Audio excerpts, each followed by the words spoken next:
Are you out here all alone?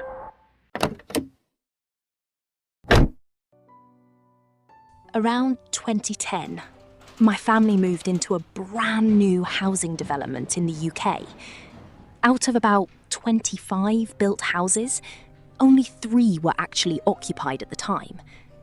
Because most of the neighbourhood was still an active construction zone, there were constantly numerous unmarked white vans, completely devoid of any company logos, driving in and out of the area every single day. To us, these vans were completely invisible. They just belonged to the scenery. I was only 7 years old back then, so the specific details of that day are blurry. However, I still vividly remember a specific man inside one of those unmarked white vans. I was outside on the newly paved sidewalk, happily riding my scooter up and down the street. Suddenly, this white van pulled up right next to the curb, and the driver looked at me and shouted, "Do you like Scooby-Doo?" Now, I had been taught about stranger danger, but this situation felt entirely different to my 7-year-old mind. The construction workers on the site had basically gotten to know me over the weeks, since I was literally the only child living on the entire street. Assuming he was just another friendly builder, I innocently replied, "Yes." The man then smiled and asked, "Do you like teddies?" Being a young kid, I was obviously hyper and incredibly excited at the mere thought of getting a free toy, so I immediately said, "Yes," again. And I will absolutely never forget the moment that followed next. He looked around carefully to ensure no one was watching and asked, "Are you out here all alone?" Before I could even register the creepiness of that question, I nodded. Satisfied, the man opened his door, stepped out, and walked deliberately toward the rear of the vehicle. He reached for the heavy handles of the back doors and pulled them open. The interior of that van was a physical manifestation of pure dread. The entire cargo area was completely hollow, stripped bare down to its raw, dark, wood-panelled walls. There were no tools, no equipment, nothing that a real builder would ever have.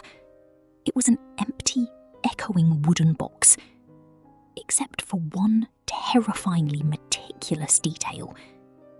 There, sitting completely upright, on the very back panel of the flooring, positioned exactly in the centre at the furthest, darkest end of the van, was a large Scooby-Doo plush toy. It was set up like an exhibit, perfectly arranged so that its face stared directly out at me. It was sitting so far back that it was physically impossible to reach it from the outside. The man stepped to the side of the open doors, gesturing toward the dark interior with a sickeningly polite wave of his hand. He looked down at me and said, "Go on then. Go inside and get it." He wanted me to climb deep into the back of his dark, empty van to retrieve the bait. Thinking about this moment today makes me physically sick to my stomach. I remember I was either just about to climb in, or my upper body was already half inside the back of this van, when my dad suddenly ran around the corner of the street. He looked at the scene and screamed at the man with absolute fury. "What the fuck are you doing? That's my daughter!"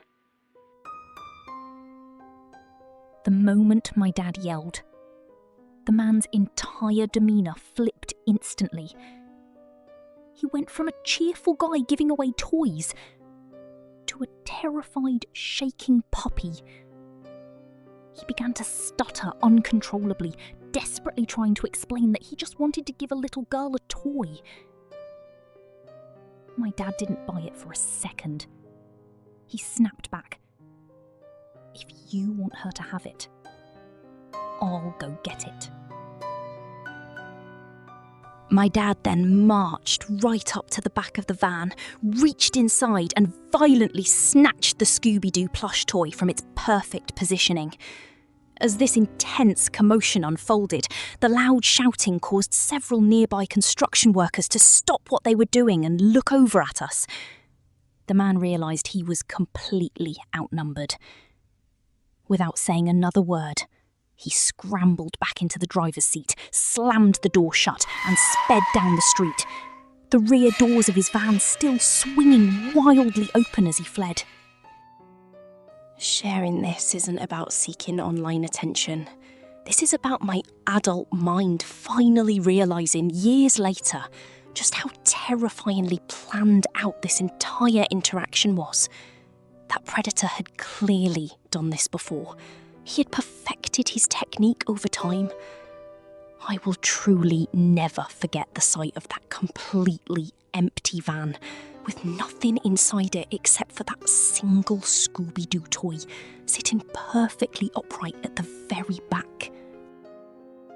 Whenever I hear about a missing child case from 2009 onwards that involves a suspicious white van, my stomach completely turns. I can't help but wonder, what if that man just learned from his encounter with my dad and made sure that the parents weren't keeping an eye on their children next time?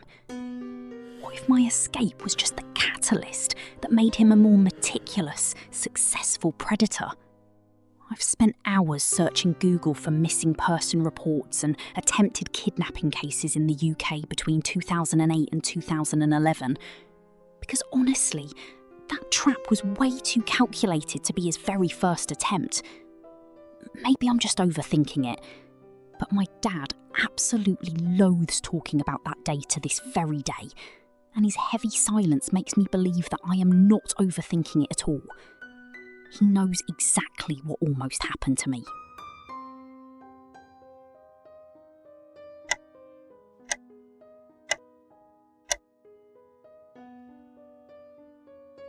My papa always told me I'm the most beautiful girl in the world. Mama died when I was a baby, so it's just the two of us. Papa is a brilliant scientist who works with complex chemicals, and he always protects me. At school, a girl named Brittany was always incredibly mean to me.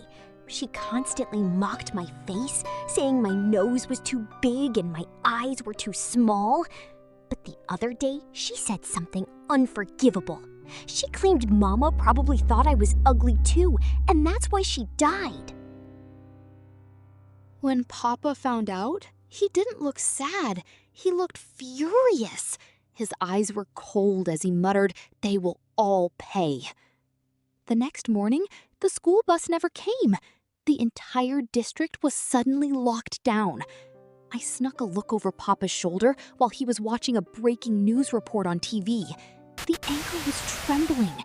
They showed terrifying live footage of women all over the city, crying, screaming, their faces completely melting and scarring, twisting into horrific shapes like a plastic doll left inside a microwave.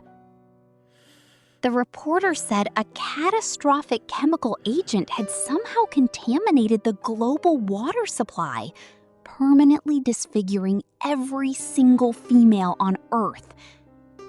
I looked up at Papa, confused, and asked him if he knew what happened. Papa didn't look mad anymore. He just looked down at me, smiled a deeply peaceful smile, and gently stroked my hair. "Now," he whispered softly, "they will finally see that you are the most beautiful girl in the world."